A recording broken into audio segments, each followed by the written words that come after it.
Salut à tous et à toutes, on commence cette revue de presse avec Daily Mail qui nous rapporte que Manchester United envisage un transfert de plus de 53 millions d'euros pour l'attaquant de l'Atlético Madrid Matheus Cunha.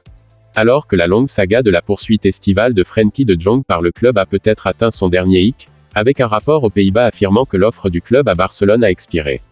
Selon toujours le journal, Manchester United aurait accepté de prêter Hannibal Mejbri à un club de championnat dans le cadre d'un contrat d'une saison, Birmingham City menant la course pour obtenir l'adolescent tunisien. La défaite humiliante 4-0 de Manchester United contre Brentford est survenue à la suite d'un énorme effondrement du vestiaire, rapporte Daily Star, qui poursuit que le club fait face à un énorme défi pour convaincre Pierre-Emerick Aubameyang de choisir un déménagement de Barcelone à Old Trafford. Propos appuyés par The Sun, Manchester United se bat contre Chelsea pour signer Pierre-Emerick Aubameyang.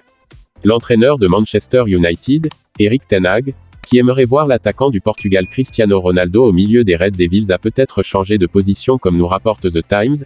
Erik ten Hag a changé sa position sur la demande de Cristiano Ronaldo de quitter Manchester United et est prêt à vendre l'international portugais dans la fenêtre de transfert. Les joueurs de Manchester United ont envoyé un SOS à la hiérarchie du club pour faire les signatures dont ils ont besoin pour se remettre de leur début de saison désastreux, affirme Daily Mirror. Du côté de Chelsea, selon Daily Mirror, le club a fait une approche de plus de 53 millions d'euros pour Anthony Gordon. Bien que son club Everton ne veuille pas vendre l'atout qu'il a développé grâce à l'académie, il y a une prise de conscience qu'il veut maintenant quitter, tout comme l'a confirmé The Times.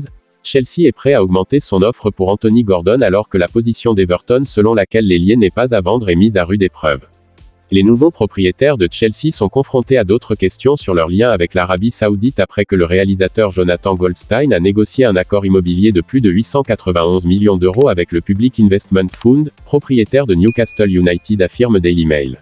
Le club attendra les conclusions d'un nouveau panel indépendant avant de décider de déposer une plainte officielle contre l'arbitre Anthony Taylor, rapporte The Times.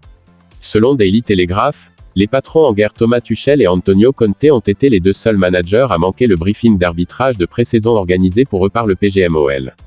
The Sun fait savoir que les nouveaux propriétaires de Chelsea sont prêts à montrer leur confiance en l'entraîneur-chef, Thomas Tuchel, en lui accordant une prolongation de contrat de 2 ans. Le club est sur le point de remporter la course pour signer le milieu de terrain très apprécié de l'Internazionale Cesare Casadei, dit The Guardian. Alors que le milieu de terrain de Chelsea, Ross Barkley, fait face à un gros appel sur son avenir alors que le club de Premier League tente de se débarrasser de la casquette anglaise au milieu des liens avec le Celtic, faire savoir Daily Record. Callum Hudson-Odoi a été retiré d'un match pour les U21 de Chelsea lundi soir avec un transfert de prêt à Newcastle United potentiellement sur les cartes, ajoute The Sun. C'est déjà la fin de cette revue de presse. Si elle vous a plu, n'hésitez pas de laisser un j'aime, de vous abonner, et d'activer la cloche de notification si ce n'est pas encore fait. Vous pouvez aussi regarder ces vidéos proposées pour vous. À la prochaine pour d'autres vidéos. D'ici là, portez-vous bien.